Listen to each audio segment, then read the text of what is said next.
Assalomu alaykum hurmatli kuzatuvchilar. Mana bugun akamizni hijoma qildik. O'tgan safar ham kelgan edi, qo'lni ko'tarilmay. Bo'yin qismi dasturxon durust, qo'llari uyushish, qo'lni ko'tarilmay qiynalib yurgan ekan. Bir ikkita klinikalarga ham borgan, davolangan, yaxshi bo'lmagan. O'zim tavsiya qildim, tabiiy yo'l bilan davolaymiz deb.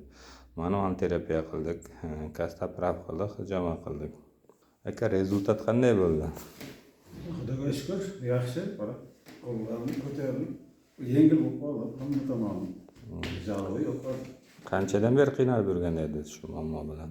Shu muammo bilan 1 yil atrofida g'azab kuchli bilinib qolgan edi. Avvaldan bellar og'rirdi, oyoqlar. Hozir ham shu hijomani olmasdan oldin o'tirsam, darrov oyog'im uyushib qolib, hech yoqqa joylayolmay qolardim.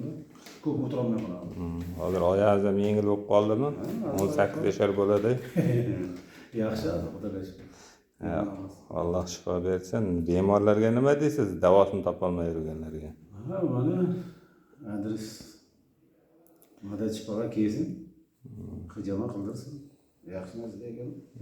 Avval qachonlardir bir eshitgandim. Lekin qildirmagan. Yo'q, hech e'tibor bermadim. Birinchi marta qildirdingiz. Mana birinchi marta kelgandan yaxshi bo'ldi. Sunnatingiz qabul bo'lsin. Rahmat sizga. Qo'llaringiz dard ko'rmasin. Mana yaxshi.